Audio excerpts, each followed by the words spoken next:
பகவான் Sri அரவிந்தரின் the human cycle பயில்வதற்காக நம் அனைவரையும் இந்த இணையதளத்தின் மூலம் ஒருங்கிணைத்து இந்த நல்ல வாய்ப்பினை அருளியுள்ள பகவானுக்கும் ஸ்ரீ அன்னைக்கும் இந்த நன்றியையும் வணக்கத்தையும் அவர்களது பொற்பாதங்களில் சமர்ப்பிப்போம்.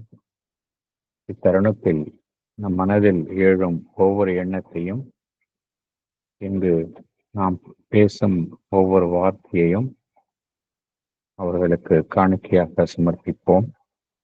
அனைவருக்கும் மாலை வணக்கம்.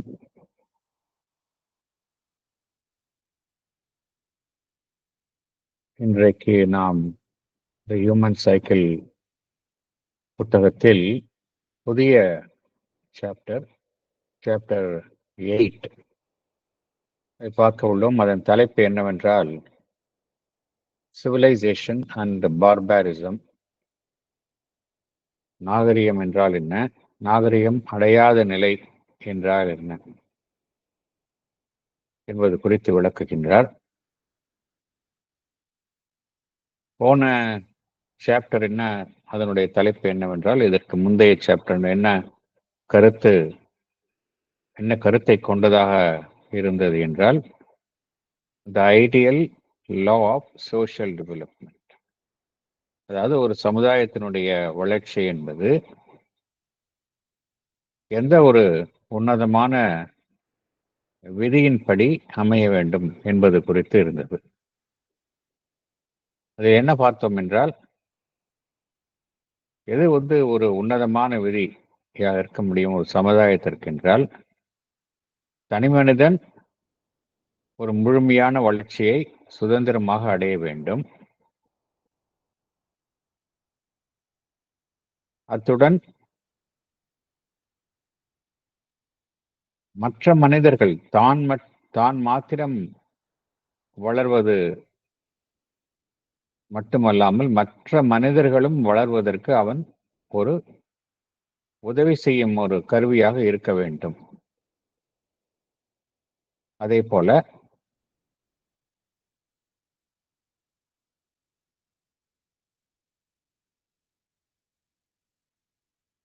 இதில் என்ன முக்கியம் என்றால்,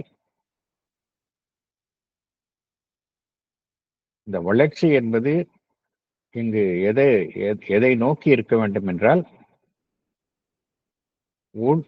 உள்முகமான வளர்ச்சி, ப்ரீ டெவலப்மெண்ட் வித்தின். அதே போலத்தான் சமுதாயத்திற்கும் ஆகட்டும், நாட்டிற்காகட்டும், அந்த அமைப்பும் ஒரு சுதந்திரமான வளர்ச்சியை அகமுகமாக அடைய வேண்டும். தான் மாத்திரமல்ல, மற்ற சமுதாய அமைப்புகளும் அதே மாதிரி வளர வேண்டும். அதே போல மனித குலத்திற்கு எது ஒரு உன்னதமான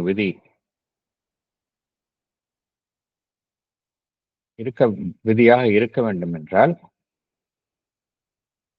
இந்த மனித உணர்வு நிலையை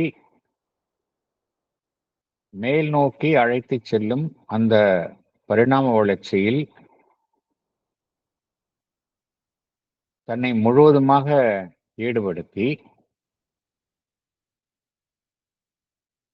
அதன் மூலம் இந்த மனித குலத்தில் மறைந்துள்ள அந்த இறைத்தன்மையை கண்டறிந்து வெளிப்படுத்தவும், அது மாத்திரமல்லாமல் இந்த ஒட்டுமொத்த மனித குலத்தையும் ஒரு தெய்வீக குடும்பம், டிவைன் ஃபேமிலி, அவ்வாறு ஒரு தெய்வீக குடும்பமாக மாற்றுவதும் தான் மனித குலத்திற்கான ஒரு விதியாக கருதப்பட்டது. இந்த அடிப்படையில் தான் இந்த ideal law of social development ஒரு மனிதனுடைய மனித குலத்தினுடைய ஒரு சமுதாயத்தினுடைய வளர்ச்சியினுடைய எது ஒரு உன்னதமான விதி எந்த அடிப்படையில் அமைய வேண்டும் என்றால், இந்த அடிப்படையில் தான் அமைய வேண்டும். வழக்கமாக கூறுவது போல, சமுதாயம் என்பது நிச்சயமாக இதில் எல்லாமே அடங்கும். பொருளாதார வளர்ச்சி, மற்ற வளர்ச்சி, கல்வியில் வளர்ச்சி எல்லாமே அடங்குகின்றது. ஆனால் இறுதியில் என்ன இலக்காக இருக்க வேண்டும் என்றால் மேற்கூறிய லட்சியங்கள் தான் இறுதியாக இருக்க வேண்டும் என்று பகவான் குறிப்பிடுகின்றார். இந்த லட்சியங்களை நம்ம ஐடியலா வைத்துக் கொள்ளவில்லை என்றால் ஒரு சமுதாயமாக இருந்தாலும் சரி, நாடாக இருந்தாலும் சரி, அது உண்மையான முன்னேற்றத்தை நோக்கி செல்லும் ஒரு அமைப்பாக இருக்காது என்று பகவான் குறிப்பிடுகின்றார். 1 minute.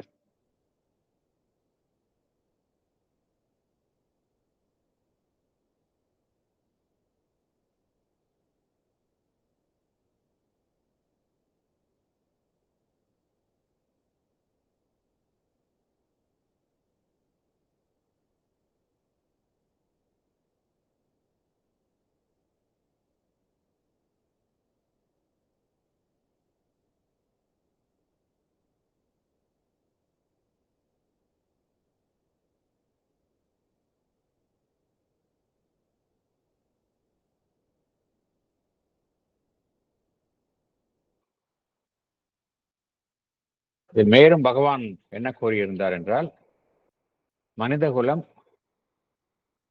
தற்பொழுது இருக்கக்கூடிய நிலையில பார்த்தோம் அப்படின்னா தட்டு தடுமாறிதான் இந்த லட்சியத்தை நோக்கி முன்னேறுகின்றது. மனிதகுலம் அதற்கான தயாரான நிலையில் இல்லை. அதற்கான ஒரு விசாலமான ஒரு அறிவோ, ஒரு இணக்கமான மனமோ இல்லாமல் இருக்கின்றது என்றதெல்லாம் பார்த்தோம். ஆகையினால் எல்லாமே ஒரு போராட்டத்தின் மூலம், ஒரு ஒத்திசைவின் இன்மையின் மூலமாகத்தான் அனைத்தும் நடைபெறுகின்றன என்றெல்லாம் பார்த்தோம். இருந்தாலும் தற்பொழுது இருக்கக்கூடிய அந்த சப்ஜெக்டிவ் ஏஜ், அதில் என்ன நடைபெறுகின்றது என்றால், இந்த ஞானம், நாலேஜ் என்பது பெருகிக் கொண்டே வருகின்றது. மனிதர்கள் ஒருவரை ஒருவர் புரிந்து கொள்ளும் கட்டாயத்திற்கு இருக்கின்றனர். அது மாத்திரமல்ல, மனிதகுலம் தனக்குள் மறைந்துள்ள அந்த இறைத்தன்மையை கண்டறியும் ஒரு கட்டாயத்தில் இருக்கின்றது என்றெல்லாம் பார்த்தோம். தற்பொழுது இந்த அடுத்த சாப்டர்ல பகவான் என்ன கூறுகின்றார் என்றால், இத்தகைய ஒரு லட்சியத்தை மனித சமுதாயம் அடைய வேண்டும் என்றால் மனித குலம் எத்தகைய தன்மையாக மாற வேண்டும், தற்பொழுது எவ்வாறு இருக்கின்றது, மனித குலம் எதற்கு முக்கியத்துவம் தருகின்றது, நாகரிகம் என்றால் என்ன, நாகரிகம் இல்லாத நிலை என்றால் என்ன என்று விளக்குகின்றார். நாகரிகம் இல்லாத நிலை, அதாவது பார்பரிசம், காட்டுமிராண்டித்தனம் என்று சொல்கின்றோம் தமிழ்ல மொழிபெயர்த்தால். ஆனால் பகவான் இங்கு அதற்கு தரக்கூடிய விளக்கம் என்னவென்றால்,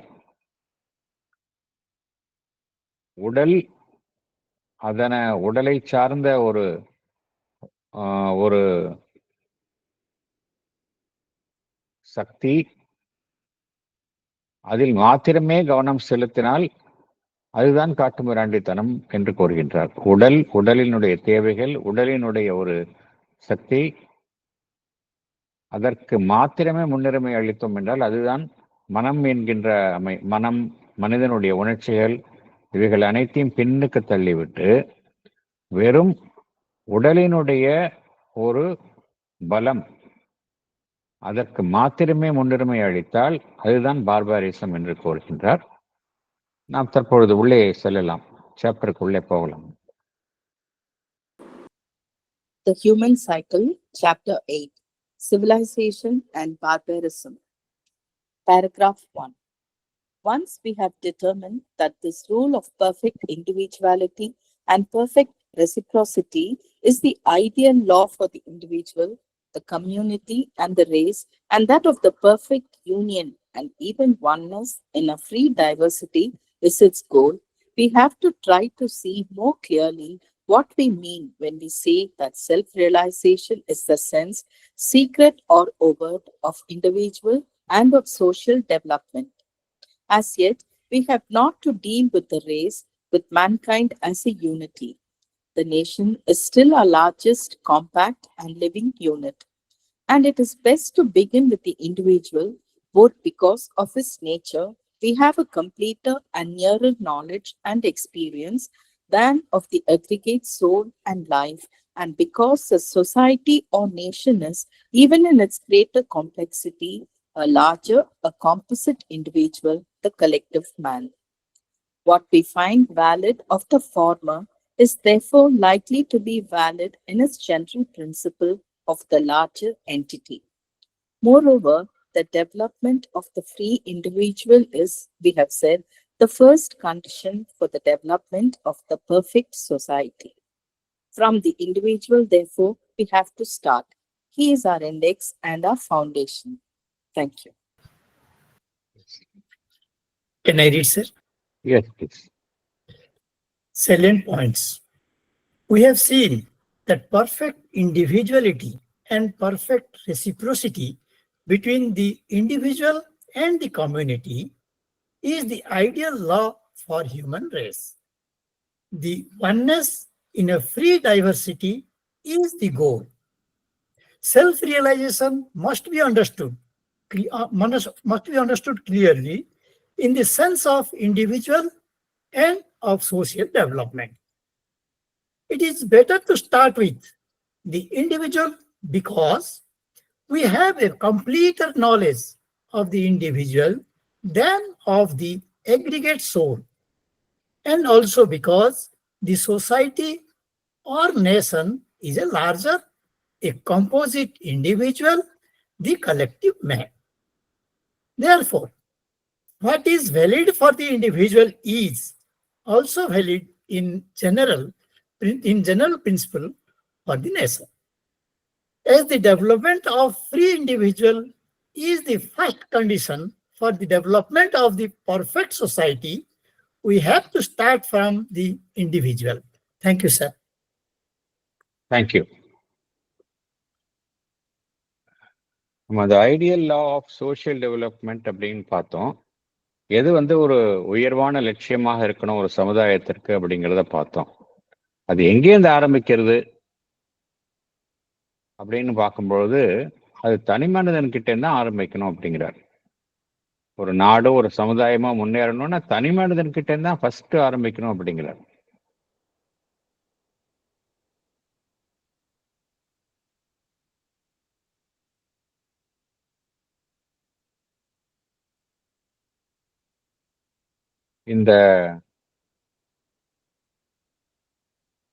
இதுல எது முக்கியமாக கருதப்படுகின்றது என்றால், தனி மனிதனுடைய வளர்ச்சி, சமுதாயத்தினுடைய வளர்ச்சி, மனித குலத்தினுடைய வளர்ச்சி, அதே போல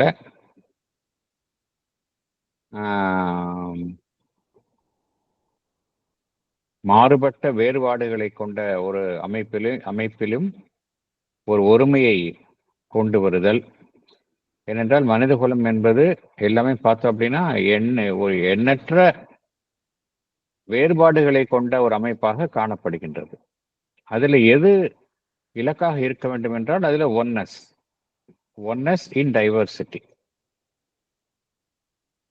இதுல எதன் மூலமாக இது சாத்தியப்படும் என்றால் தன்னை கண்டறிதல், செல்ஃப் ரியலைசேஷன்.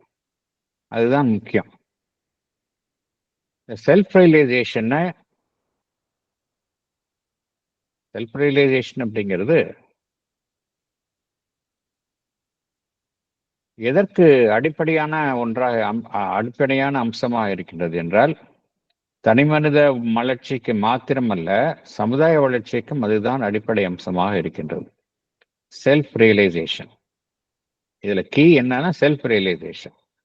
இதன் மூலமாகத்தான் இந்த வளர்ச்சி என்பது ஏற்பட முடியும், அந்த உயர்வான லட்சியத்தை எட்ட முடியும். ஸோ இந்த செல்ஃப் ரியலைசேஷன் அப்படின்னா என்ன, அதை முதல்ல நம்ம தெரிஞ்சுக்கணும் அப்படிங்கிறார். இதுல செல்ஃப் ரியலைசேஷன் அப்படிங்கிறப்ப நம்ம எந்த அமைப்பை நாம் கவனத்தில் எடுத்துக்கொள்ள வேண்டும்?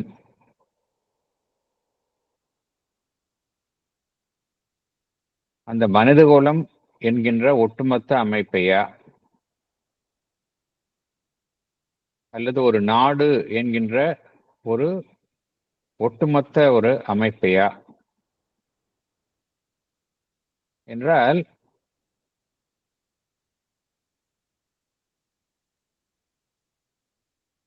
நம்ம அந்த ஒட்டுமொத்த அமைப்புடன் நேரடியாக தொடர்பு கொள்ள முடியாது. ஏனென்றால் அது ஒரு பெரிய அமைப்பாக இருக்கின்றது.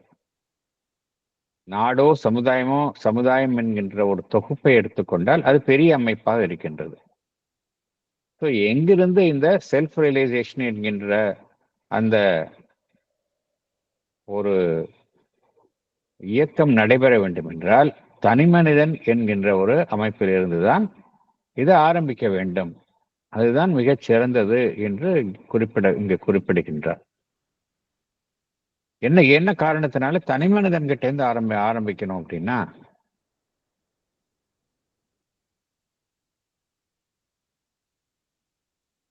முதல்ல நம்மை குறித்து தான் நமக்கு முழுமையாக தெரியும். எண்ணற்ற மனிதர்கள் இருந்தாலும் மனித குலத்தினுடைய பொதுவான குணங்கள் தான் நமக்கு தெரியுமே ஒழிய, யாரை பற்றி நமக்கு நன்றாக தெரியும் என்றால், என்னை பற்றி தான் எனக்கு நன்றாக தெரியும். அதனால்தான் இங்கே பகவான் என்ன கூறுகின்றார்?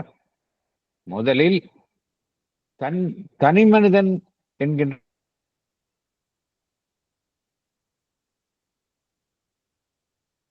இந்த கருத்து தான் ஸ்ரீ அன்னையும் கோருகின்றார்கள். நம்ம நம்மை சுற்றி நம்ம மாற்றம் அடையணும் அப்படின்னு நினைக்கணும்னு கூறுகின்றோம். மாற்றம் அடைய வேண்டும், அனைவரும் மாற வேண்டும் என்று கூறுகின்றோம். இந்த மாற்றம் என்பது யாரிடத்தில் இருந்து ஆரம்பிக்க வேண்டும் என்றால், முதலில் நம்மிடம் இருந்துதான் ஆரம்பிக்கணும் அப்படிங்கிறார். என்ன காரணம் என்றால், நம்மை பற்றி தான் நமக்கு முழுமையாக தெரியும். மற்றவர்களை பற்றி நமக்கு தெரிவதை விட, யார் நமக்கு அருகாமையில் இருக்கின்றார் என்றால், நாம் தான் நமக்கு அருகாமையில் இருக்கின்றோம். ஸோ நம்மை பற்றி தான் நமக்கு ஓரளவு முழுமையாக தெரியும். ஏனென்றால் சமுதாயமாக இருக்கட்டும், ஒரு தேசமாக இருக்கட்டும், அது ஒரு மாபெரும் அமைப்பு, பெரிய அமைப்பாக இருக்கின்றது.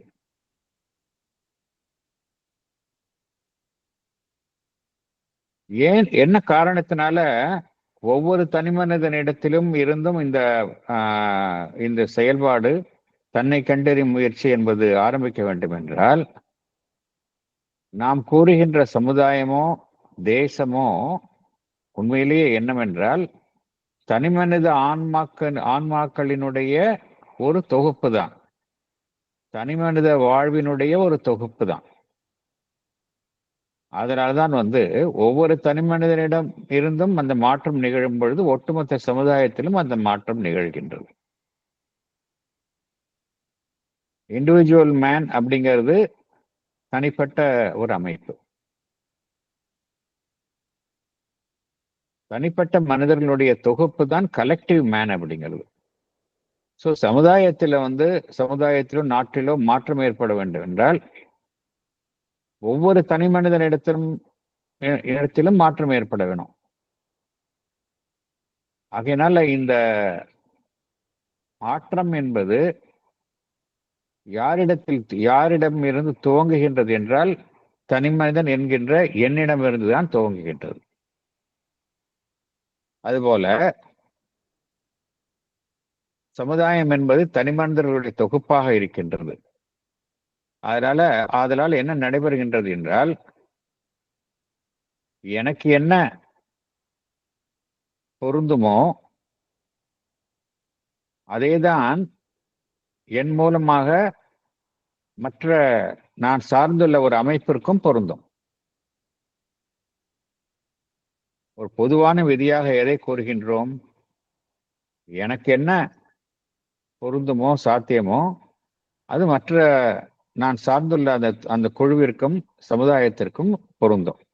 அதனால்தான் தனி மனிதன் இடத்திலிருந்து தான் இந்த மாற்றம் ஏற்பட வேண்டும் என்று பகவான் குறிப்பிடுகின்றார். தனி மனிதனுடைய ஒரு சுதந்திரமான வளர்ச்சி, development of the free individual, அதுதான் ஒரு சமுதாயம் ஒரு முழுமையான வளர்ச்சியை அடைய வேண்டும் என்றால் அதற்கு முதல் அவசியம், முதல் நிபந்தனை என்னவென்றால் தனிமனிதனுடைய ஒரு சுதந்திரமான வளர்ச்சி. ஆகையினால பகவான் என்ன கூறுகின்றார்? இந்த இந்த இயக்கத்தை, இந்த செயல்பாட்டை, அதாவது இந்த செல்ஃப் ரியலைசேஷன், தன்னைத்தானே கண்டறியும் அந்த செயல்பாட்டை நாம் யாரிடம் இருந்து துவங்க வேண்டும் என்றால் தனி மனிதனிடத்திலிருந்து தான் நாம் துவங்க வேண்டும் அப்படிங்கிறார். ஏன்னா தனி மனிதன் தான் ஒரு சமுதாயத்தை வெளிப்படுத்தும் ஒரு குறியீடாக காணப்படுகின்றான், அதனுடைய அடிப்படை அமைப்பாக காணப்படுகின்றான். அதனால தனி மனிதனிடத்தில் இருந்துதான் இது துவங்க வேண்டும் என்று பகவான் குறிப்பிடுகின்றார். அடுத்தது போகலாம். Paragraph 2. The self of man is a thing hidden and occult. It is not his body, it is not his life, it is not, even though he is in the scale of evolution, the mental being, the manu, his mind.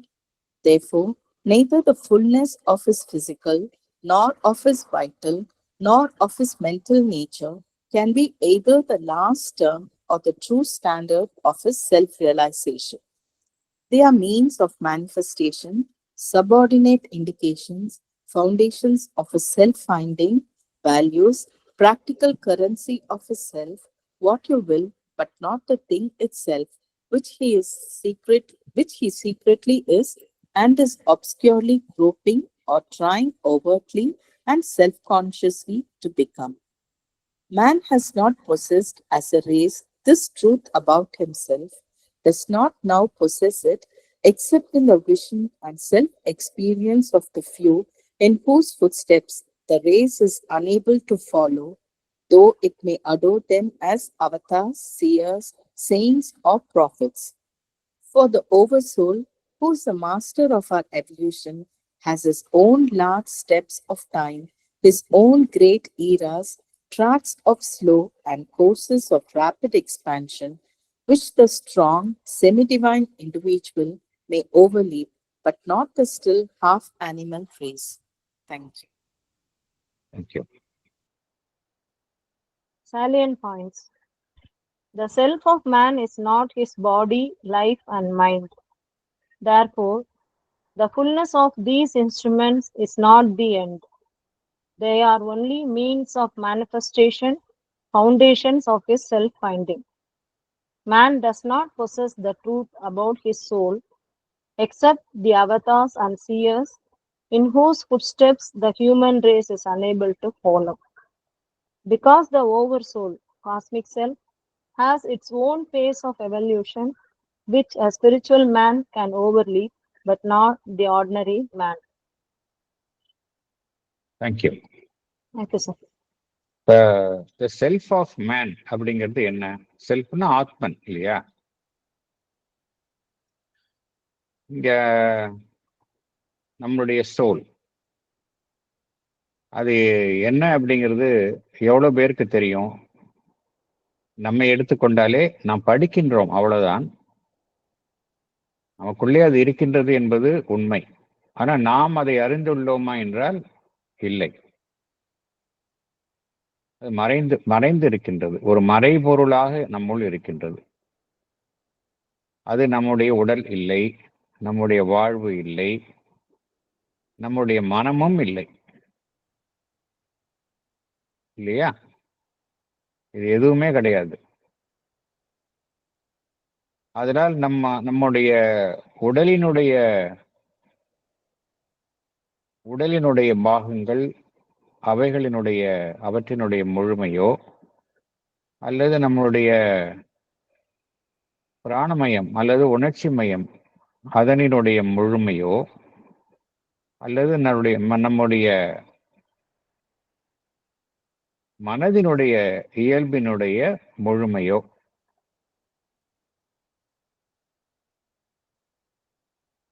இந்த முழுமைகள் எல்லாம் அந்த ஆத்மனை அறிவதற்கு சமம் இல்லை. ஆத்மனை அறிவது என்பது இந்த விஷயங்கள் எல்லாம் இல்லை. உடலை முழுமைப்படுத்துவதோ, பிராணமயத்தை முழுமைப்படுத்துவதோ, மனதை முழுமைப்படுத்துவதோ, இந்த விஷயங்கள் எல்லாம் பார்த்தோம் அப்படின்னா இந்த ஆத்மனை அறிவது என்பதற்கும் இதற்கும் சம்பந்தம் இல்லை. நோ டவுட் இதெல்லாம் இன்ஸ்ட்ருமெண்ட்ஸ் தான். They are means of manifestation. இந்த பரம்பொருளினுடைய வெளிப்பாட்டிற்கு இதெல்லாம் சோல் வெளியில செயல்படுறதுக்கு இதெல்லாம் ஒரு மீன்ஸ் ஆஃப் மேனிஃபெஸ்டேஷன், கருவிகளாகத்தான் செயல்படுகின்றன, அதற்கு துணை புரிகின்றன. நம்மளுள்ள ஆத்மனை கண்டறிவதற்கு அவைகள் அடித்தளமாக இருக்கின்றன. நடைமுறையில் இவைகள் எல்லாம் நமக்கு உதவுகின்றன. ஆனால் இவைகள் எல்லாம் சேர்த்தால் அது வல்ல. இவைகள் எல்லாம் மனம், உடல், வாழ்வு இதெல்லாம் பார்த்தோம் அப்படின்னா இதன் மூலமாகத்தான் நம்முள் இருக்கின்ற, அதுக்காக இந்த விஷயங்கள் நம்ம அப்புறப்படுத்தி விட்டு நம்ம ஆன்மனை கண்டறிய முடியாது. உடலை அழித்து விட்டு ஆன்மனை கண்டறிய முடியுமா? முடியாது. மனதை அழித்து விட்டு ஆன்மனை கண்டறிய முடியுமா? முடியாது. இதன் மூலமாகத்தான் கண்டறிகின்றோம். இருந்தாலும் இந்த ஆன்மன் என்பது இதற்கெல்லாம் அப்பாற்பட்ட விஷயமாக இருக்கின்றது. அது மறைந்து இருக்கின்றது, நம்முள் மறைந்துள்ள ஒரு அமைப்பாக இருக்கின்றது.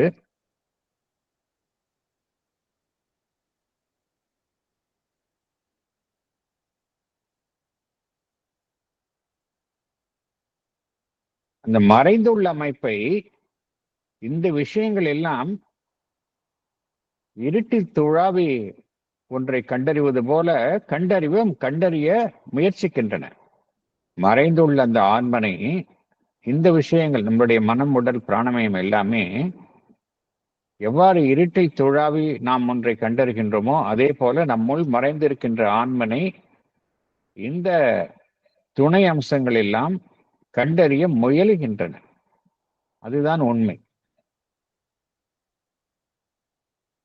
ஆகையினால் மனிதன் எடுத்துக்கொண்டால், மனிதன் அல்லது மனித குலம் என்று எடுத்துக்கொண்டால், தன்னுடைய உண்மையான அந்த அம்சம், தன்னுடைய ஜீவனினுடைய உண்மையான அம்சம், அதை அவன் அறிவதில்லை. அவனோ மனித குலமோ அறிவது இல்லை.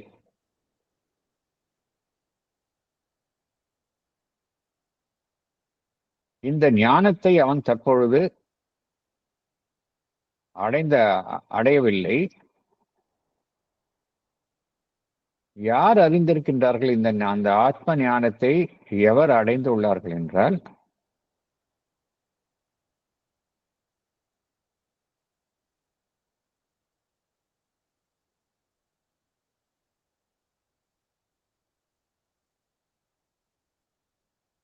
அவதாரங்கள், அவதார புருஷர்கள், ஞானிகள், இறை தூதர்கள், இவர்கள் தான் பார்த்தோம் அப்படின்னா இந்த ஆத்ம ஞானத்தை கொண்டவர்களாக இருக்கின்றார்கள். மற்ற மனித குலத்தை சார்ந்த மற்ற மனிதர்கள் இவர்களை பின்பற்றுகின்றார்கள். இவர்கள் கடந்து வந்த பாதையை மனித குலம் பின்பற்ற முயற்சிக்கின்றது. இருந்தாலும் அவர்களை முழுவதுமாக அவர்கள் அடைந்த ஞானத்தை மற்றவர்களால் எட்ட முடிவது இல்லை.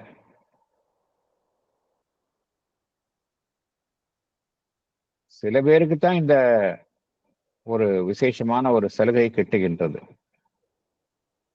அவர்களை மற்ற மனித குலம் அவர்களை உயர்வான இடத்தில் வைத்து, பீடத்தில் வைத்து அவர்களை போற்றி வழிபட்டாலும் அவர்கள் எட்டிய இந்த இலக்கை மற்றவர்களால் எட்ட முடிவது இல்லை.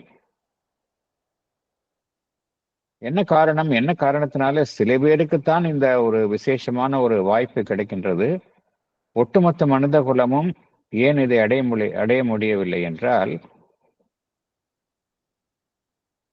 எல்லாமே பார்த்தோம் அப்படின்னா, ஒட்டுமொத்த மனித குலமுமே பார்த்தோம் அப்படின்னா, ஒரு பரிணாம வளர்ச்சிக்கு உட்பட்ட நிலையில் ஒரு மேல் நோக்கிய பயணத்தில் தான் அனைத்துமே செல்கின்றது. ஒட்டுமொத்த மனித குலமும் ஒரு உயர் உணர்வு நிலையை நோக்கி பரிணாம வளர்ச்சியில் ஈடுபட்டுள்ளது. இதை நாம் அறிவோம். இதற்கு யார் தலைமை தாங்கி நடத்துகின்றார்கள்? எது இந்த ஒட்டுமொத்த மனித குலத்தையும் ஒரு உயர்வான உணர்வு நிலையை நோக்கி அழைத்து செல்லும் முயற்சியில் எது தலைமை தாங்கி நடத்துகின்றது என்றால், பிரபஞ்சம் தழுவிய ஆன்மன், ஓவர் சோல் என்று பகவான் குறிப்பிடுகின்றார். அதுதான் இந்த பரிணாம வளர்ச்சிக்கு தலைமை தாங்கி நடத்துகின்றது. Over soul who is the master of our evolution அப்படிங்கிறார். ஏன்னா அந்த கலெக்டிவ் கான்சியஸ்னஸ் தான் தனிப்பட்ட மாற்றத்தையும் அது உருவாகுவதற்கு அதுதான் காரணமாக இருக்கின்றது. அந்த ஒட்டுமொத்த அந்த ஓவர் சோல் என்று கூறக்கூடிய அந்த cosmic self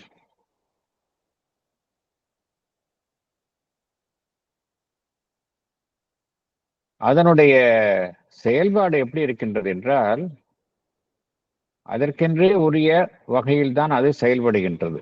has his own large steps of time அப்படிங்கிறார்.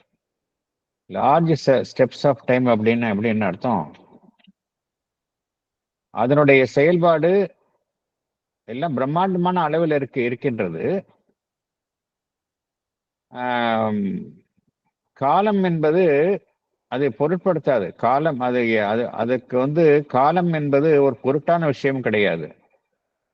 பல யுகங்கள் ஆனாலும் அதற்கு ஒரு பொருட்டு இல்லை. தனி மனிதனுக்குத்தான் காலத்திற்கு உட்பட்டு செயல்படும் அமைப்பாக இருக்கின்றான். அவனுக்கு எல்லாமே துரிதமாக நடைபெற வேண்டும். ஆனால் இந்த பிரபஞ்சம் தழுவிய ஆன்மன் என்பது காலத்திற்கு அப்பாற்பட்டு இருக்கின்றது. அதனால்தான் அந்த மாற்றம் ஏற்படக்கூடிய வளர்ச்சியில், பரிணாம வளர்ச்சிக்கு தலைமை தாங்கி நடத்தினாலும் கூட அதனுடைய அந்த செயல்பாடு என்பது ஒரு அளவில் மிக பெரியதாக இருக்கின்றது. அதனுடைய செயல்பாடு யுகம் யுகமாக நடைபெற்று வருகின்றது.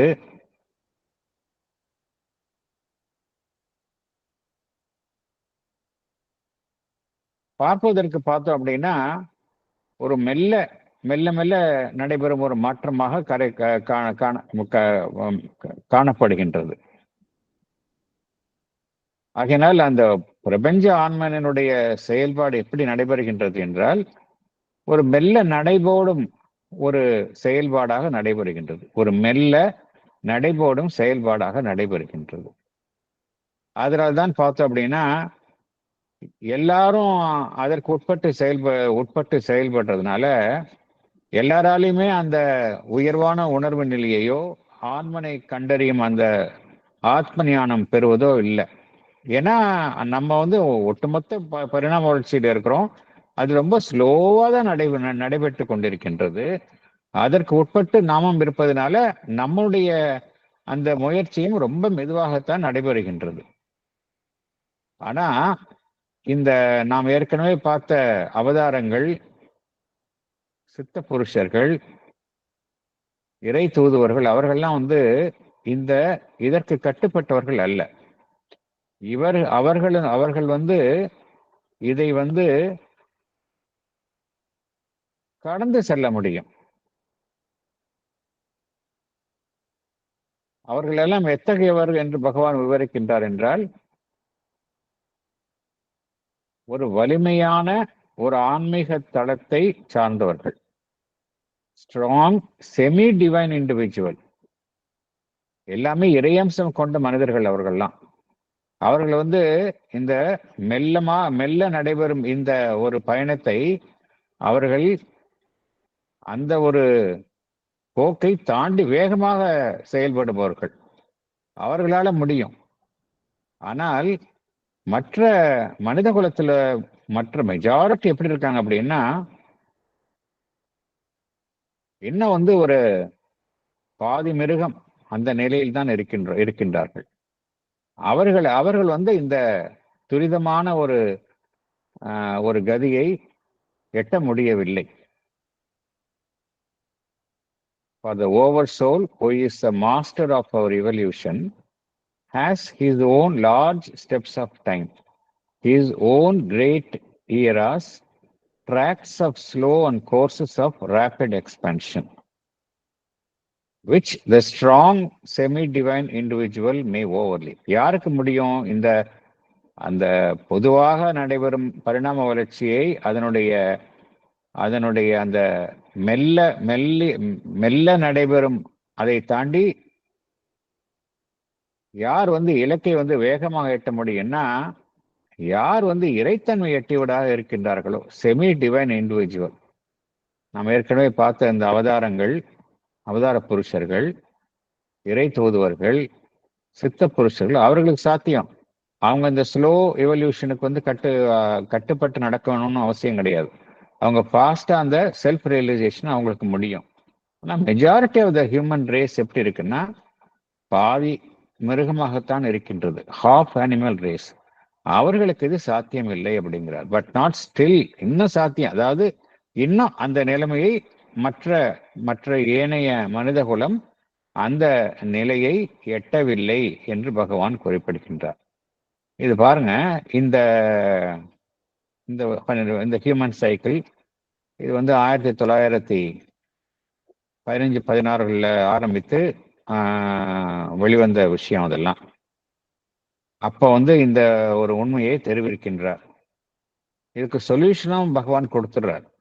எப்படி கொடுக்கிறார் அப்படின்னா, எப்படி இந்த பரிணாம வளர்ச்சியினுடைய வேகத்தை துரிதப்படுத்துவது. இதே மாதிரி ஒரு மெல்ல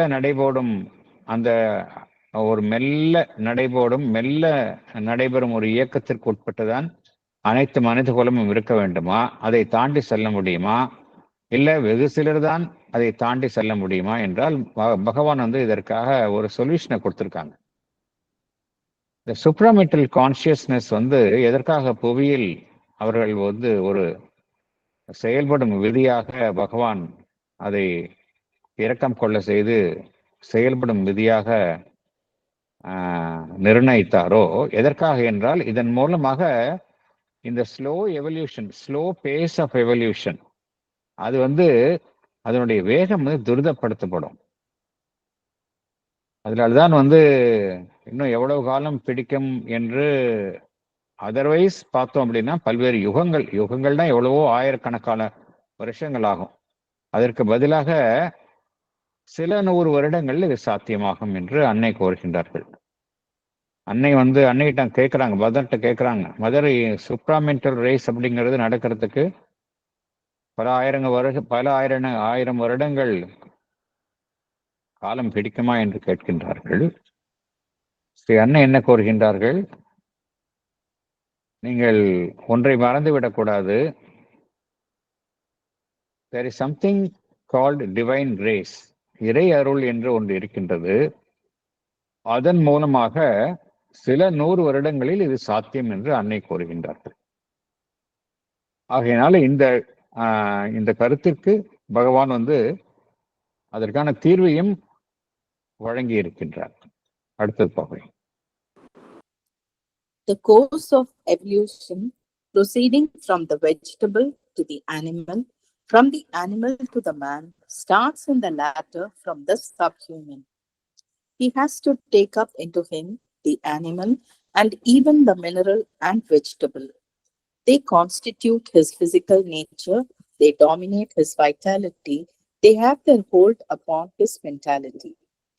His proneness to many kinds of inertia, his readiness to vegetate, his attachment to the soil and clinging to his roots to safe anchorages of all kinds, and on the other hand, his nomadic and predatory impulses, his blind servility to custom and the rule of the pack, his mob movements and openness to subconscious suggestions from the group soul, his subjection to the yoke of rage and fear, his need of punishment and reliance on punishment, his inability to think and act for himself, his incapacity for true freedom, his distrust of novelty, his slowness to seize intelligently and assimilate, his downward propensity and earthward gaze, his vital and physical subjection to his heredity, all these and more are his heritage from the subhuman origins of his life and body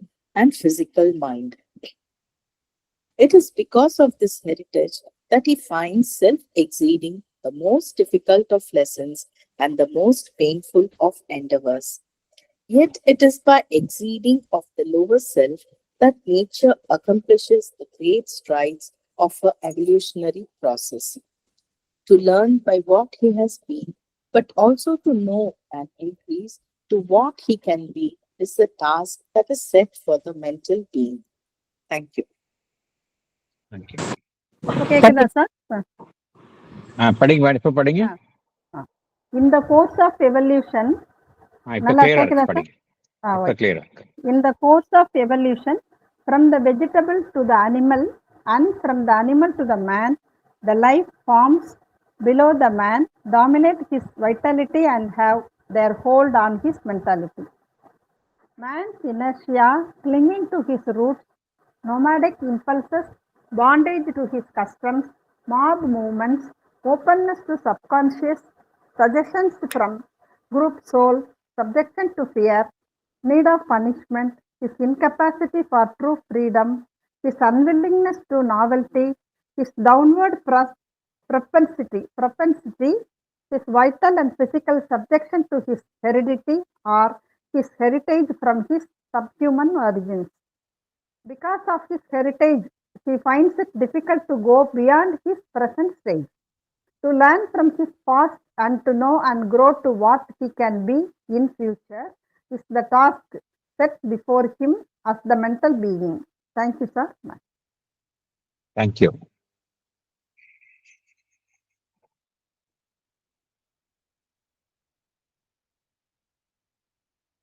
என்ன காரணத்திற்காக நம்ம கேட்கலாம் இப்போ,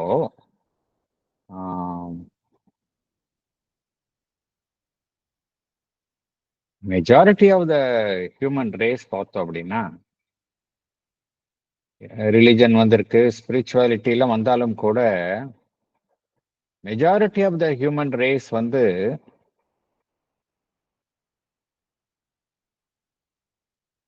இந்த தன்னுடைய ஆன்மாவை கண்டறியும் அந்த முயற்சியில ரொம்ப பொதுவாக பார்த்தோம் அப்படின்னா அது மாதிரி ஒரு நோக்கமே இல்லாதவர்களாக காணப்படுகின்றார்கள். எல்லாரும் அவங்களுடைய வாழ்க்கையை எடுத்துக்கொண்டால்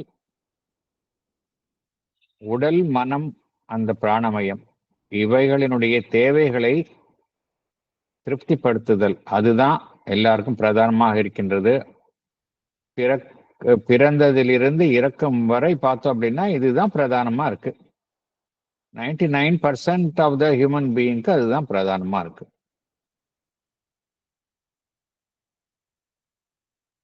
அவ்வாறே ஒரு மனிதன் பிறந்து இறந்து விட்டால் அப்புறம் போதுமா அப்படின்னா அவனுக்கு முன்னால் இருக்கக்கூடிய அந்த லட்சியம் என்ன ஆகும்?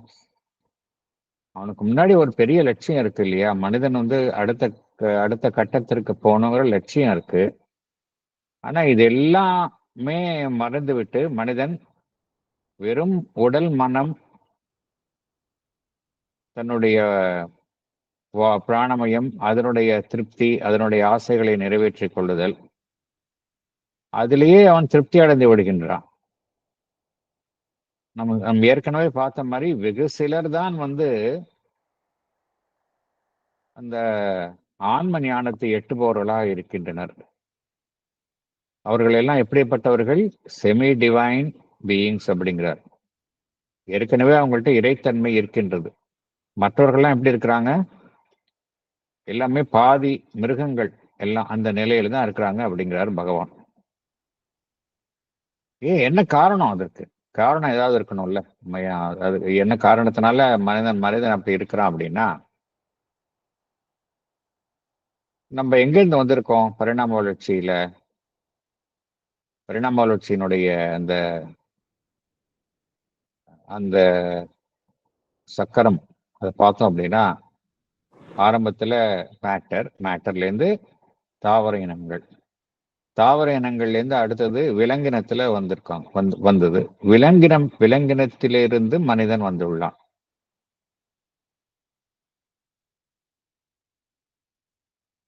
சோ இந்த பரிணாம வளர்ச்சி தொடர்ந்து நடைபெற்று கொண்டே இருக்கின்றது. மனிதன் அப்படிங்கிற ஒரு அமைப்பை எடுத்துக்கொண்டால், மனிதன் கிட்ட எந்த அமைப்பிலிருந்து அந்த பரிணாம வளர்ச்சியை துவங்குகின்றது? மனிதன் கிட்டேயே நம்ம கிட்டே எடுத்துட்டோம் அப்படின்னா, இது மனிதன் நம்மை தான் எடுத்துக்கணும். பகவான் சொல்றது பாத்தீங்கன்னா, நம்ம பொருத்தி பார்க்கலாம். இதுல நல்லா ஒவ்வொருத்தரையும் நம்ம பொருத்தி பார்த்தோம், இந்த குணங்கள், பகவான் சொல்லக்கூடிய குணங்கள்லாம் நம்ம கிட்ட இருக்கிறத நம்ம பார்க்கலாம். நம்மை எடுத்துக்கொண்டால், நம்முடைய பரிணாம வளர்ச்சி எங்கிருந்து ஆரம்பிக்கின்றது என்றால், இந்த நமக்குள்ளேயே பார்த்தோம் என்றால், மனித நிலைக்கு கீழான நிலைகள் நமக்குள்ளேயே இருக்கின்றன. ஏன்னா நாம ஆகாயத்திலிருந்து வரல, கீழ் உள்ள அமைப்புகளிலிருந்து தான் வந்திருக்கோம். வெஜிடபிள், அனிமல், அதுல இருந்து மனுஷன் வந்திருக்கிறான். ஸோ ஒவ்வொரு மனிதன்கிட்டையும் பார்த்தோம் அப்படின்னா, இந்த தாவர இனங்கள்ல இருக்கக்கூடிய அந்த மந்த நிலை, விலங்கினத்தில் இருக்கக்கூடிய அந்த அந்த அந்த அந்த பிராணமயத்தினுடைய ஒரு தாக்கம், இதெல்லாம் நமக்கிட்டே இருக்கு. ஸோ அதைத்தான் சப் ஹியூமன் அப்படிங்கிறார். மனிதன் ஹியூமன், மனிதனுக்கு கீழே இருக்கக்கூடிய நிலை சப் ஹியூமன். இந்த சப் ஹியூமன் அப்படிங்கிறது மனிதனுக்கு கீழான நிலை அப்படின்னு வச்சுக்கலாம். இந்த மனிதனுக்கு கீழான நிலைன்னா நமக்கிட்டே இருக்கு அப்படிங்கிறாரு. புரியுதா நமக்கு? மனிதனுக்கு கீழான நிலை என்பது ஒவ்வொரு மனிதனுக்குள்ளேயும் இருக்கின்றது. அந்த நிலையில் இருந்துதான் அவனுடைய பரிணாம வளர்ச்சி துவங்குகின்றது.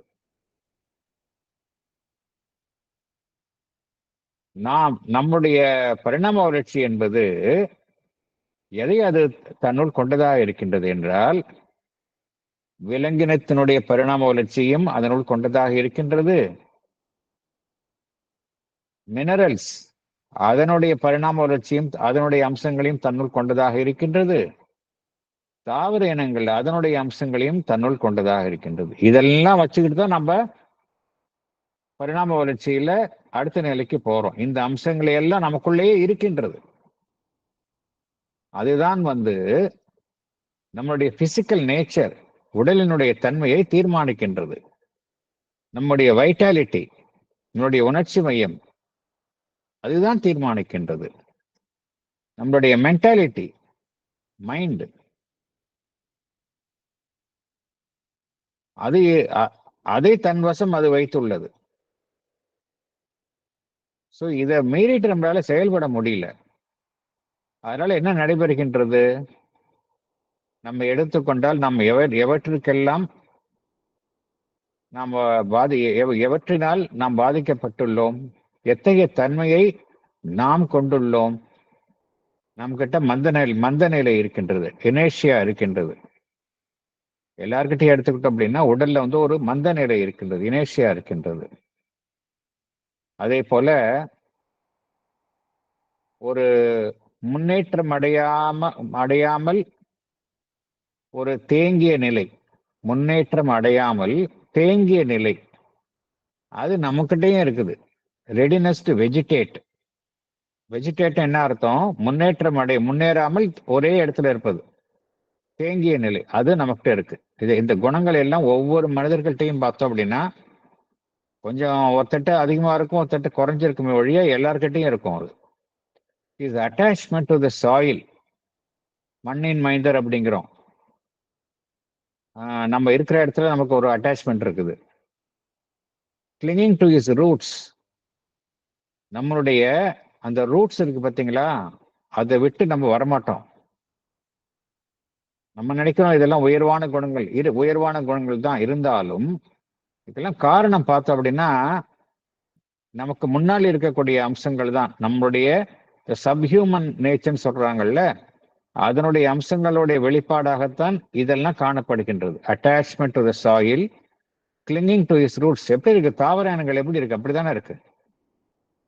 To safe anchorages of all kinds.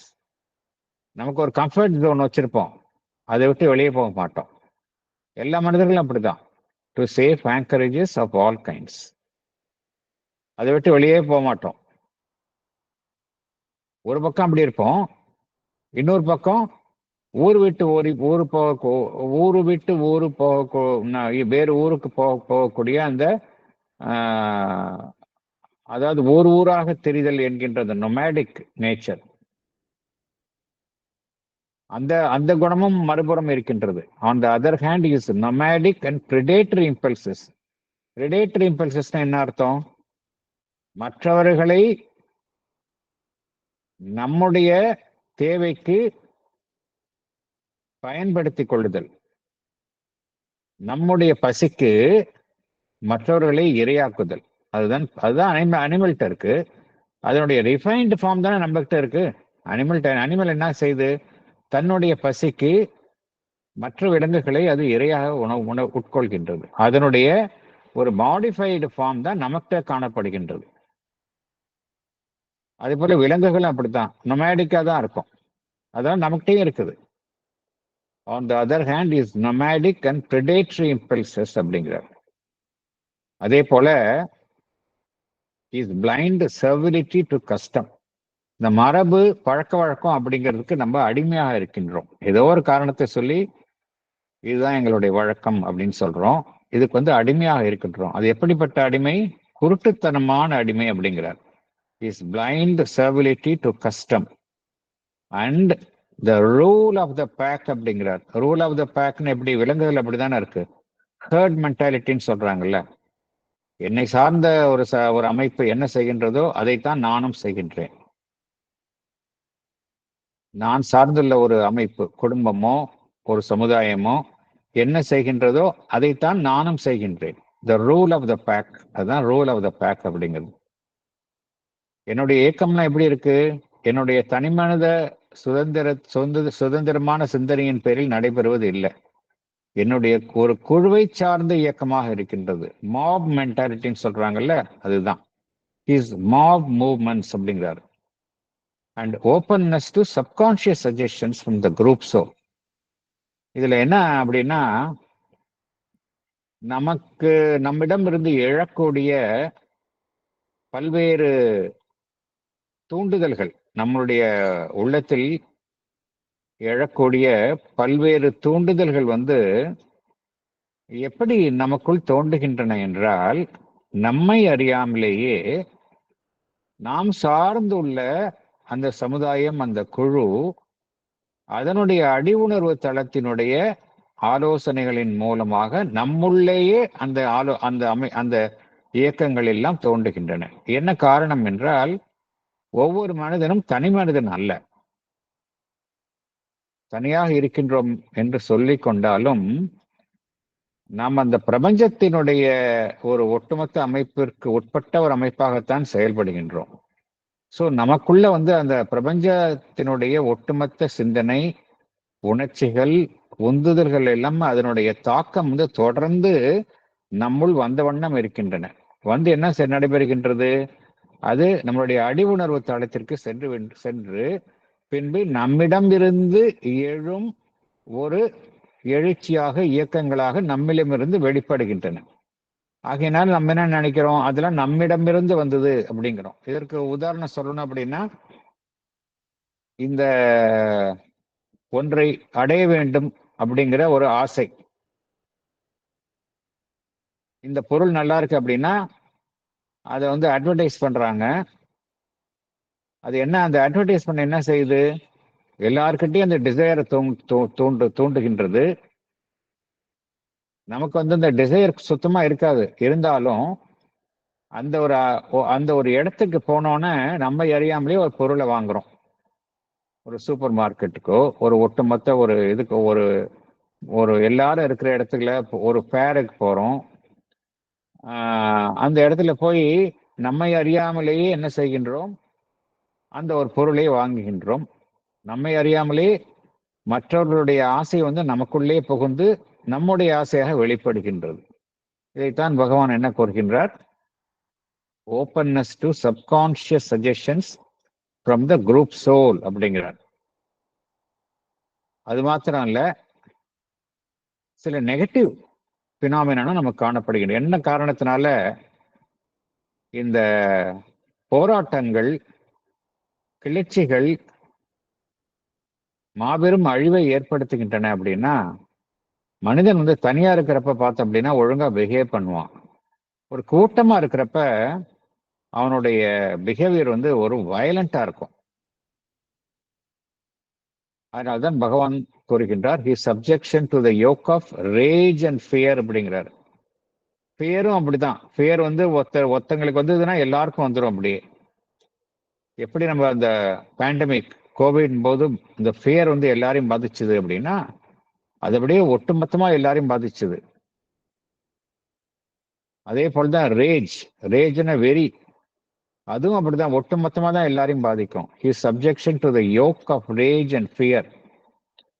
அதே போல his need of punishment and reliance of punishment. இந்த தண்டனை வந்து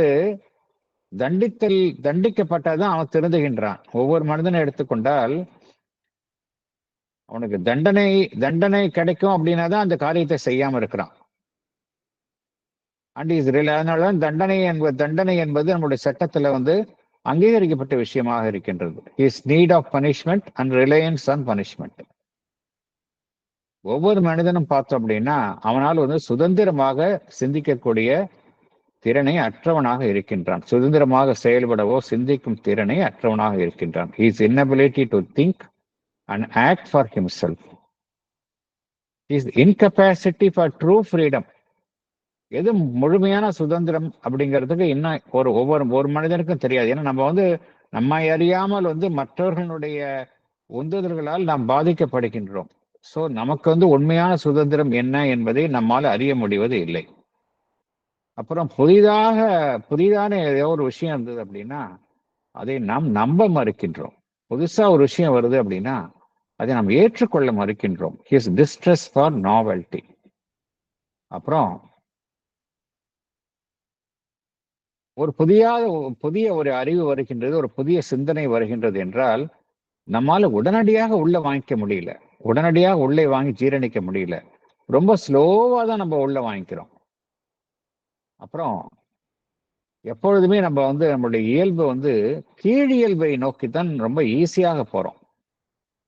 கீழியல்பை சார்ந்த இயக்கங்கள் மனிதனுடைய எந்த மனிதன் ஏன் சினிமாலாம் வந்து ஏன் வயலன்ஸ் மோசமான விஷயங்களை வைத்து மனிதர்களை கவருகின்றார்கள் என்றால், மனிதன் வந்து ரொம்ப எளிதாக எந்த விஷயங்களால கவரப்படுகின்றான் என்றால் மனிதனுடைய கீழ் இயல்புகள் தான் அவனை வெகுவாக கவருகின்றது.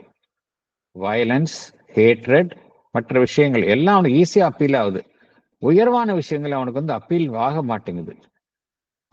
அதைத்தான் பகவான் என்ன கூறுகின்றார்? His downward propensity and earthward gaze அப்படிங்கிறார். அவன் மனிதனுடைய பார்வை கீழே நோக்கி தான் இருக்கு.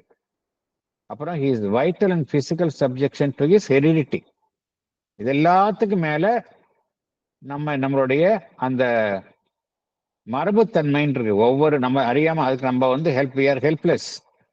என்னுடைய மூதாதையர்கள் இருக்கக்கூடிய என்னோட நல்ல குணங்கள், தீய குணங்கள் எல்லாமே என்கிட்டயும் வந்துடுது, என்ன அறியாம வந்துடுது. He is vital and physicals. என்னுடைய உடல் ரீதியான என்னுடைய அம்சங்களும் பார்த்தோம் அப்படின்னா என்னுடைய மூதாதையர்கள்ட்டேருந்து வந்திருக்கு. He is vital and physical subjection to his heredity.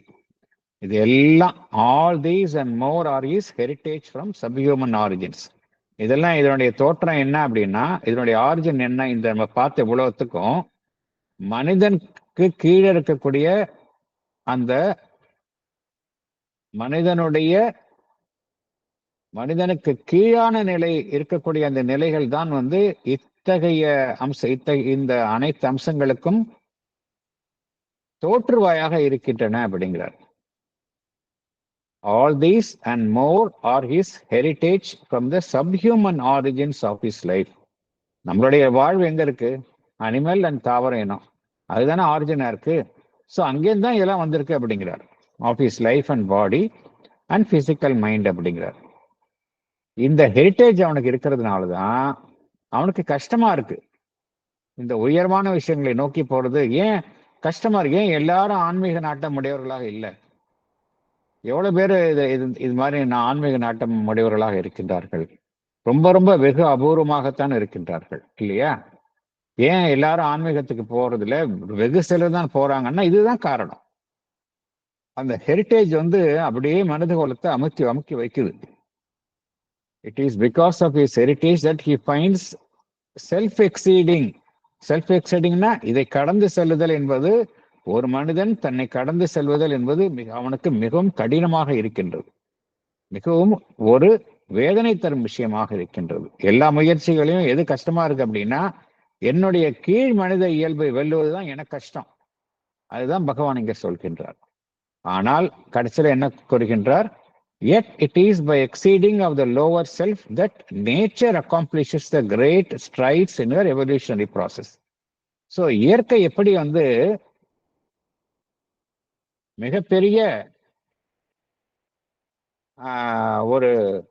மிகப்பெரிய ஒரு மாபெரும் முன்னேற்றத்தையும் தன்னுடைய பரிணாம வளர்ச்சியில மாபெரும் முன்னேற்றத்தை இயற்கை எவ்வாறு ஏற்படுத்துகின்றது என்றால், எதன் மூலம் ஏற்படுத்துகின்றது என்றால், இந்த கீழ் இயல்பை வெல்லுவதன் மூலமாகத்தான் இயற்கை என்ன செய்கின்றது? இந்த பரிணாம வளர்ச்சியில மாபெரும் மாற்றத்தையும் முன்னேற்றத்தையும் ஏற்படுத்துகின்றது. ஸோ அதனால மனிதனுக்கு முன்னாடி வைத்துள்ள வேலை என்ன? மனிதனுக்கு வழங்கப்பட்டுள்ள வேலை என்ன? இந்த புவியில மனிதன் எதற்காக தோன்றியுள்ளான்? அவனுடைய பிறவி எடுத்ததனுடைய நோக்கம் என்ன அப்படின்னா, அவனுடைய கடந்த காலம் என்பதிலிருந்து அவன் கற்றுக்கொள்ள வேணும். To learn by what he has been. கடந்த காலத்திலிருந்து அவன் கற்றுக்கொள்ள வேண்டும். அது மாத்திரமல்ல, எதிர்காலத்தில் அவன் என்னவாக இருக்க வேண்டும் என்பதை அறிவது மாத்திரமல்ல, அதற்காக அவன் தன்னை உயர்த்தி கொள்ள வேண்டும், தன்னை வளர்த்தி கொள்ள வேண்டும். But also to know and increase to what he can be. இதுதான் it is a task that is set for the mental being அப்படிங்கிறார். இதுதான் ஒவ்வொரு மனிதனுக்கும் முன்னாடி இருக்கக்கூடிய அந்த டாஸ்க் அப்படிங்கிறாரு. அன்பார்ச்சுனேட்லி இந்த உண்மையே நிறைய பேருக்கு தெரியாது. எதற்காக நம்ம இருக்கிறோம் அந்த உலகத்துல? நம்ம இப்போ என்ன வெறும் சாப்பிட்டுட்டு மற்ற விஷயங்களை செஞ்சுட்டு இந்த உலகத்தை விட்டே போவது, அதுதான் பிறப்பதும் இறப்பதும், அதுதான் நம்ம வாழ்வினுடைய இலக்கா? இல்லை நமக்கு ஒரு உயரிய இலக்கு இருக்கா அப்படிங்கிறதே மனிதனுக்கு தெரியல. ஆனா இதுதான் இலக்கு அப்படிங்கிறார்.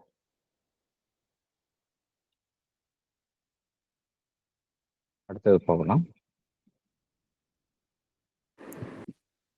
Paragraph 3. The time is passing away permanently. Let us hope for this cycle of civilization when the entire identification of the self with the body and the physical life was possible for the general consciousness of the race. That is the primary characteristic of complete barbarism.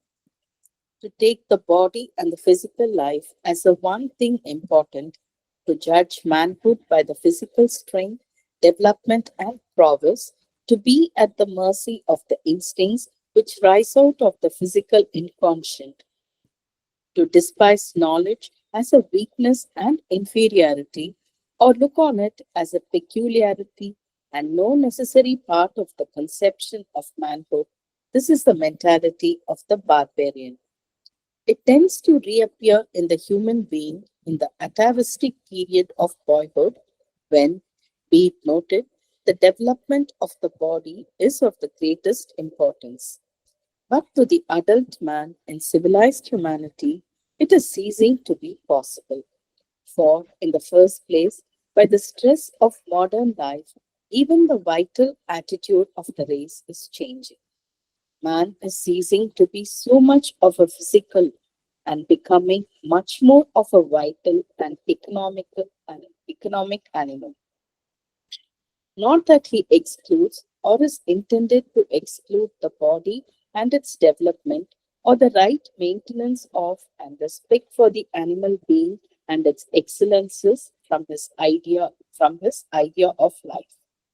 The excellences of the body, its health, its soundness, its vigor and harmonious development are necessary to a perfect manhood and are occupying attention in a better and more intelligent way than before. But the first rank in importance can no longer be given to the body, much less that entire predominance assigned to it in the mentality of the barbarian. Thank you. படிக்கட்டுமா sir? Yes, படிங்க madam. The entire identification of the self with the body and the physical life is the primary characteristic of complete barbarism. Taking body and the physical life as one thing important, judging manhood by physical strength, being at the mercy of instincts, rising out of the physical inconscient, disliking knowledge as a weakness and inferiority is the mentality of the barbarian. Though during the period of boyhood, the development of the body is of the greatest importance to the adult man, in a civilized humanity, it becomes no more possible. Man is ceasing to be so much of a physical and becoming much more of a vital and economic animal. Not that he excludes or is intended to exclude the body and its development, its health, its soundness from the idea of his life. They occupy his attention in a better and more intelligent way now than before. But the first rank in importance can no longer be given to the body. Thank you, sir. Thank you. So பகவான் வந்து போன பேராகிராஃபில் வந்து மனிதகுலத்தினுடைய ஒட்டுமொத்த மனிதகுலம் வந்து எத்தகைய தன்மை கொண்டதாக இருக்கின்றது, எது வந்து அதை பிடிச்சி இழுக்குது அப்படிங்கிறதெல்லாம் அப்படி என்றெல்லாம் வர்ணித்திருந்தார். ஆனால் அவ்வாறே இருப்பதில்லை. பரிணாம வளர்ச்சியில ஒரு மனித குலம் அந்த நிலையிலே இருந்து விடுவது இல்லை. காலம் வந்து மாறிக்கொண்டு வருகின்றது. அது வந்து ஒரு ஆறுதல் அளிக்கும் விஷயமாக இருக்கின்றது. அது நாம் விரும்பியோ விரும்பாமலோ நாம் மாற்றத்திற்கு உள்ளாகின்றோம். நாம் விரும்புகின்றோமா விரும்பலையாங்கிறது வேற விஷயம். ஆனால் நாம் அனைவருமே இந்த மாற்றத்திற்கு, முன்னேற்றத்தை நோக்கிய மாற்றத்திற்கு நாம் அனைவருமே உள்ளாகி இருக்கின்றோம். அதைத்தான் பகவான் இங்கே குறிப்பிடுகின்றார். இதுல என்ன நடைபெற்று வருகின்றது என்றால், நம்ம வந்து ஒரு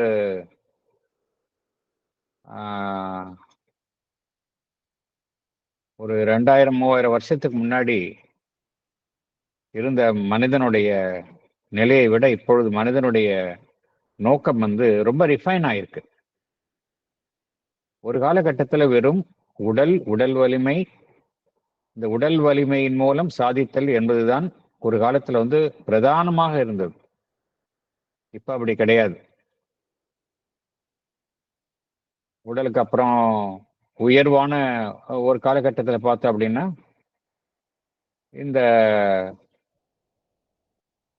நுண்கலைகள்லாம் வந்தது. அதாவது வைட்டல்லையே உயர்வான விஷயங்கள், நுண்கலைகள், ஆர்ட் அண்ட் ஆர்ட் ஃபார்ம்ஸ். நுண்கலைகள்லாம் எதோட எக்ஸ்பிரஷன் அப்படின்னா பாடியை தாண்டி ஏதோ ஒரு விஷயம். ஆர்ட் அண்ட் மியூசிக் இதெல்லாம் பார்த்தோம் அப்படின்னா நிறைய வந்ததை பார்க்குறோம். நம்ம கடந்த ஒரு 1000 வருடங்களே இதெல்லாம் நிறைய முன்னேறி இருக்கு பார்த்தோம்.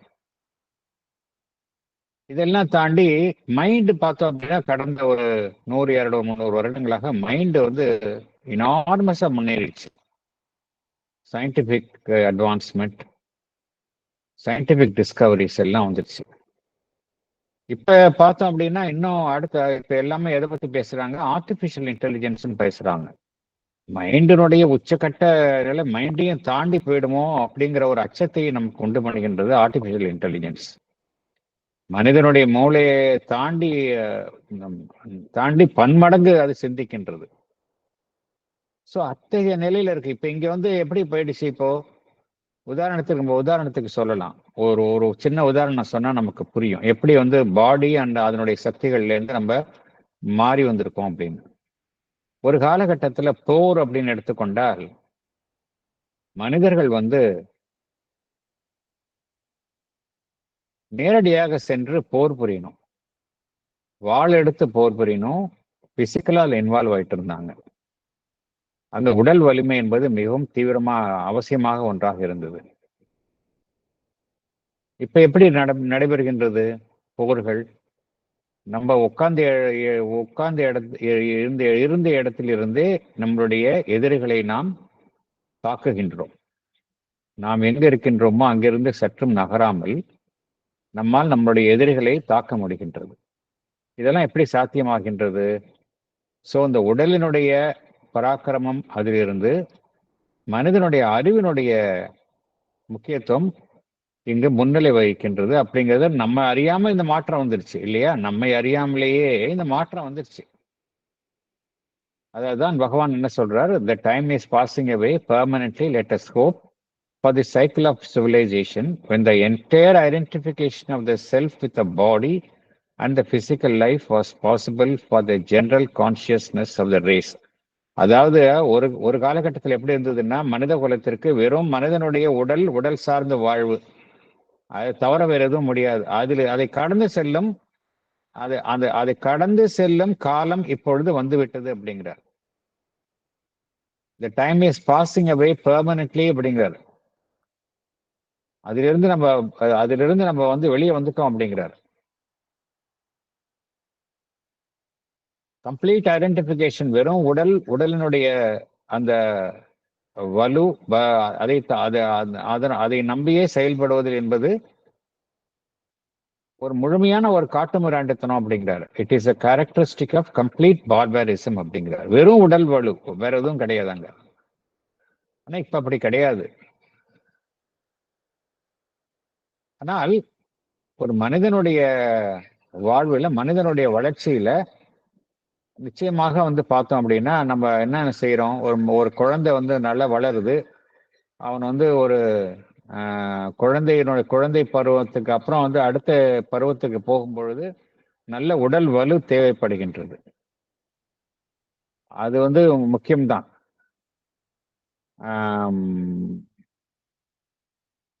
அதே சமயம் மனித குலத்தை வந்து வெறும் பிசிக்கல் ஸ்ட்ரென்த், அதனுடைய வளர்ச்சி, அதனுடைய திறன்கள், அதே போல அந்த மனிதனுள் எழும் அந்த உடல் சார்ந்த உந்துதல்கள், மனிதனுள் எழும் உடல் சார்ந்த உந்துதல்கள், instincts which arise out of the physical inconscient. அதே போல அறிவை வந்து பின்னுக்கு தள்ளுதல், அறிவு சார்ந்த விஷயங்களை அறிவு சார்ந்த செயல்பாடு என்பது மனிதனுடைய பலவீனம் என்று எண்ணுதல். இதெல்லாம் வந்து இப்பொழுது வந்து இந்த நிலைமை மாறிக்கொண்டு வருகின்றது என்று கொடுக்கின்றார்.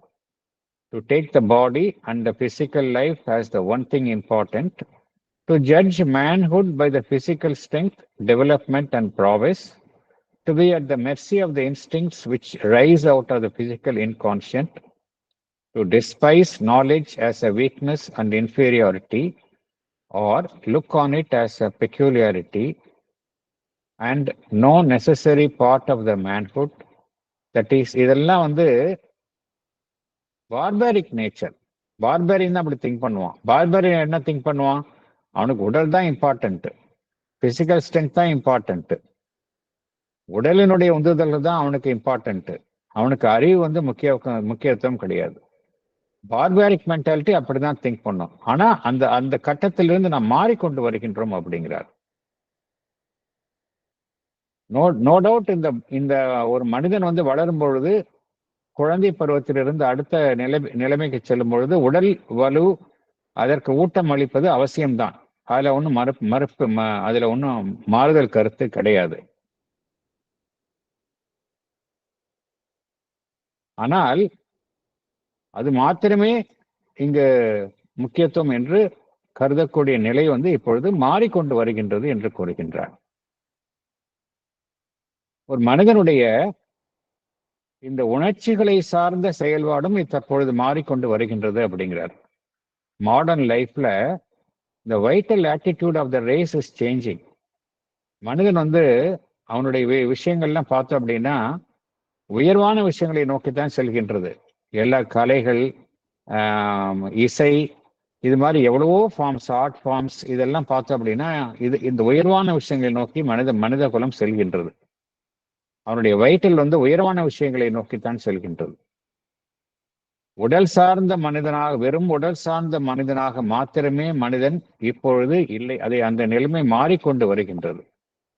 He is becoming much more of a vital and economic animal. Vital வந்து இருக்கிறதுனால தான் வந்து ஒரு மனிதனை சாதிக்கணும்னு நினைக்கிறான் இல்லையா? வைட்டல் இருக்கிறதுனால தான் நிறைய விஷயங்களை சாதிக்கணும்னு நினைக்கின்றான். பொருளாதார ரீதியாக அவனுடைய முன்னேற்றத்திற்கு அவன் முன்னுரிமை அளிக்கின்றான். இதெல்லாம் வந்து இப்பொழுது வந்து ஒரு மனிதனுடைய செயல்பாட்டில் முன்னிலை வகிக்கின்றது. அதே சமயம் அவனுடைய உடல் சார்ந்த வளர்ச்சி, உடலை வலிமையாக வைத்துக் கொள்ளுதல், இந்த கருத்துக்கள் எல்லாம் வந்து பின்னுக்கு தள்ளப்படுவது இல்லை. ஆனால் இவைகளை கொழித்த அணுகுமுறை வந்து தற்பொழுது மாறி உள்ளது அப்படிங்கிறார் பகவான். இப்ப நம்ம எல்லாருமே பார்த்தோம் அப்படின்னா ஹெல்த்துக்கு இம்பார்ட்டன்ஸ் கொடுக்குறோம் இல்லையா? முந்தைய ஒரு 50 வருஷம் இருந்ததை விட இப்ப பார்த்தோம் அப்படின்னா ஹெல்த்துக்கு ரொம்ப இம்பார்ட்டன்ஸ் கொடுக்குறோம். எல்லாருக்கும் வந்து அவேர்னஸ் வந்துடுச்சு. எல்லாரும் பார்த்தீங்கன்னா இந்த ஜிம்னாசியம் அப்படிங்கிறது முந்தியெல்லாம் கிடையாது. இப்ப வந்து எல்லா தெருவுக்கு வந்துருச்சு. ஸோ எல்லாருமே வந்து உடல் அதனுடைய ஆரோக்கியம், அதற்கு முக்கியத்துவம் அளிக்கின்றார்கள்.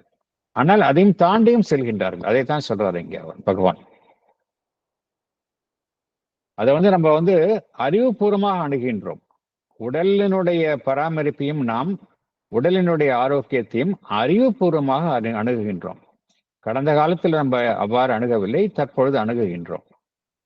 ஆனா உடலுக்கு மாத்திரமே முக்கியத்துவம் தரப்படுவது, முதன்மை இடம் தரப்படுவது என்கின்ற நிலைமை தற்பொழுது மாறிவிட்டது அப்படிங்கிறார். அது வந்து பார்பாரிக் நேச்சர்ல தான் உடலுக்கு மாத்திரமே முன்னுரிமை அளிக்கப்பட்டது. அந்த நிலைமை தற்பொழுது மாறிவிட்டது என்று பகவான் குறிப்பிடுகின்றார். ஸோ இத்துடன் இந்த ஃபர்ஸ்ட் 3 சாப்டர், இந்த பேராகிராஃபினுடைய முடிவடைகின்றது. மேற்கொண்டு பகவான் கூறக்கூடிய கருத்துக்களை நம்ம வந்து அடுத்த செஷன்ல இருந்து பார்ப்போம். வேறு ஏதாவது கருத்துக்கள் இருந்தால் நாம் பகிர்ந்து கொள்ளலாம். Yes madam. சார், ஆனா இப்ப நம்மளோட பேரண்ட்ஸுக்கும் முன்னாடி உள்ள இதுலலாம் வந்து நம்மளோட சாப்பாட்டு முறை எல்லாமே அதாவது சயின்டிபிக்னு நம்ம வேர்டா சொல்லாட்டாலும் எல்லாத்துலயுமே அந்த காம்பினேஷன் ஆஃப் சாப்பாடு, ஒரு பழக்க வழக்கங்கள் எல்லாமே வந்து ஒரு உயரிய நிலையில தானே சார் இருந்திருக்கு அப்பெல்லாம்.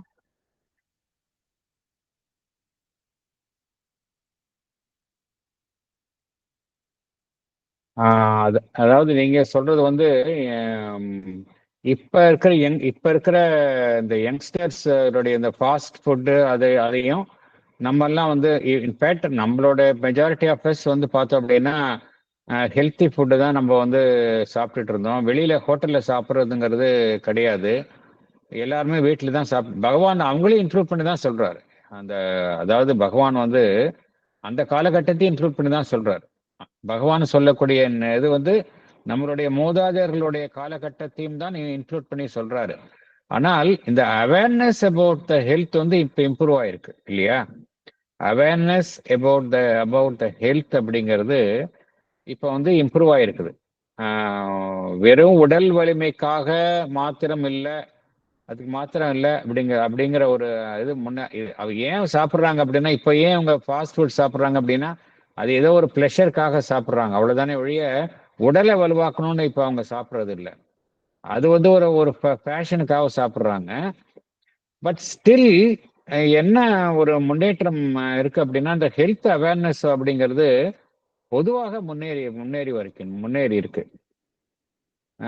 பட் நீங்க சொல்ற மாதிரி இந்த இந்த ஃபாஸ்ட் ஃபுட்ஸு இதெல்லாம் இருக்குது, இல்லைன்னு சொல்ல வரல. பட் பொதுவாக பகவான் சொல்லக்கூடிய கருத்து என்ன அப்படின்னா, உடல் ஆரோக்கிய உடலுடைய வலு மாத்திரம் இங்க கவனம் செலுத்தல, உடலினுடைய வலிமை என்பது அறிவுபூர்வமாக கையாளப்படுகின்றது அப்படிங்கிறார். உடலினுடைய ஆரோக்கியத்தை அறிவுபூர்வமாக கையாளுவது என்கின்ற ஒரு நிலைமை தற்பொழுது ஏற்பட்டுள்ளது. இப்ப ஹெல்த் இம்ப்ரூவ் ஆயிருக்கு இல்லையா? ஹெல்த்துங்கிறது என்னது? ஹெல்த்துங்கிறது ஒரு சயின்ஸு. ஸோ சயின்ஸ் அப்படிங்கிறது சயின்டிபிக் நாலேஜ் மூலம் நம்ம உடலை நல்லா வச்சுக்கிறோம். அந்த நிலைமை மாறி இருக்கு அப்படிங்கிறார். பார்பேரிக் ஏஜ்ல எப்படி இருந்தது அப்படின்னா, வெறும் உடல் வலுதான், வெறும் நல்லையா அவங்க வெறும் இந்த மாமிச, அதுவும் பார்பேரிக் ஏஜ்ல எல்லாம் பார்த்தோம் அப்படின்னா ராஃப் இதுதான் சாப்பிட்டாங்க. உடலுடைய வலு அதுதான் இருந்தது. பகவான் சொல்லக்கூடிய காலகட்டம் வந்து கடந்த ஒரு 1000 வருடங்கள் 500 வருடங்கள் அப்படிதான் சொல்றாரு. இப்ப சொல்லல, இந்த காலகட்டத்தை மாத்திரம் சொல்லல. மனிதர்களுடைய நாகரிகத்தினுடைய வளர்ச்சியில் இந்த சப்ஜெக்டிவ் ஏஜ் என்று சொல்லக்கூடிய கடந்த ஒரு 1000 1500 வருடங்கள்ல இப்படி இருக்கு அப்படிங்கிறார் அவர். ஸோ அதுல நம்மளுடைய மூதாதையர்களுடைய பழக்க வழக்கம் தான் அடங்கும், அது இல்லைன்னு சொல்ல வரை. ஆனா நீங்க சொல்றது இப்ப வந்து மாறிட்டு வருது. இப்ப வந்து இந்த பசங்க எல்லாம் பார்த்தோம் அப்படின்னா அந்த ஆரோக்கியம் இல்லாத உணவு முறைகளை சாப்பிட்றாங்க. நம்ம மூதாதையர்கள் சாப்பிட்ட ஒரு ஆரோக்கியமான உணவு முறையிலிருந்து மாறி இப்போ ஆரோக்கியம் இல்லாத உணவு பழக்க வழக்கத்தை ஒரு பக்கம் அவங்க வந்து அந்த அந்த பழக்கம் மேலோங்கி இருக்கு. அதே சமயம் இன்னொரு பக்கம் எதை பார்க்குறோம்? அவேர்னஸ் அபவுட் த ஹெல்த் வந்து இப்ப நிறைய இம்ப்ரூவ் ஆயிருக்கு. அதை யாரும் மறுக்க முடியாது. அவேர்னஸ் அபவுட் த ஹெல்த் இப்ப எல்லா இடத்துலையும் பார்க் வந்திருக்கு, எல்லாரும் மெஜாரிட்டி பீப்புள் வாக் போறாங்க. கொஞ்சம் அவேர்னஸ் வந்திருக்கு, அது யாரும் மறுக்க முடியாது. Okay, sir.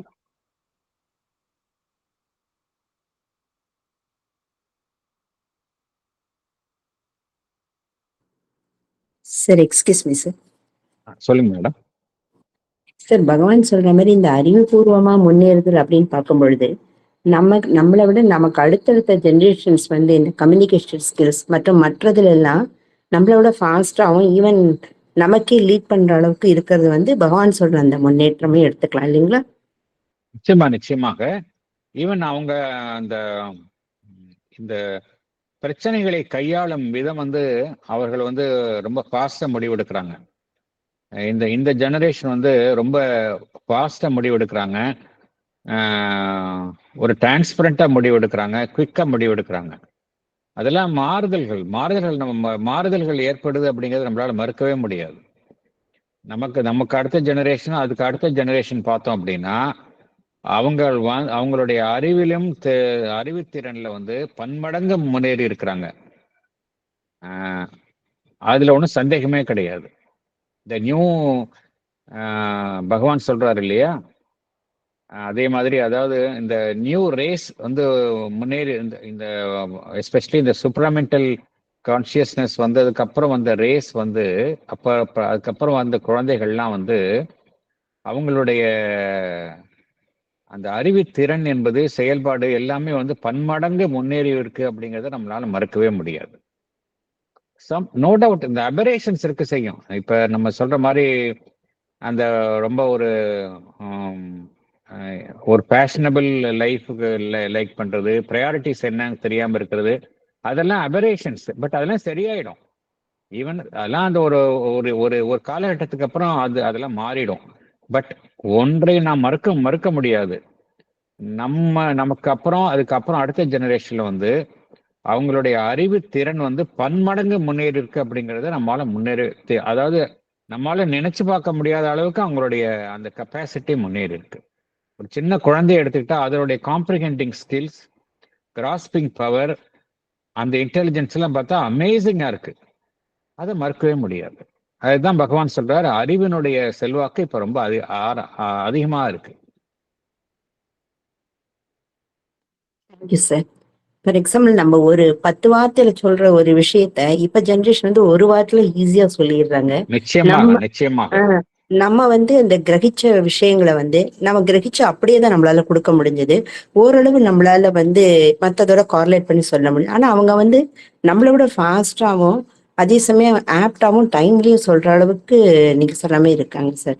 அது பகவான் சொல்ற அந்த சுப்ரமெண்டல் ரேஸோட அந்த இதை வந்து நம்மளால உணர முடியும். நிச்சயமாக பகவான் தான் சொல்லியிருக்காரு இல்லையா, அதாவது sun eyed children of the marvellous dawn அப்படிங்கிறாருல, அதுதான் அந்த குழந்தைகள் தான் இப்ப பிறக்கிறவங்கலாம் அந்த புதிய உணர்வு நிலையில தோன்றிய குழந்தைகள் தான். அந்த முன்னேற்றம் ஆயிட்டு இருக்கு, மறுக்கவே முடியாது. இல்லாட்டி பரிணாம வளர்ச்சிங்கிறது தேக்கம் அடைஞ்சிரும். பரிணாம வளர்ச்சி முன்னேறி கொண்டே இருக்கின்றோம். Thank you sir. தேங்க்யூ.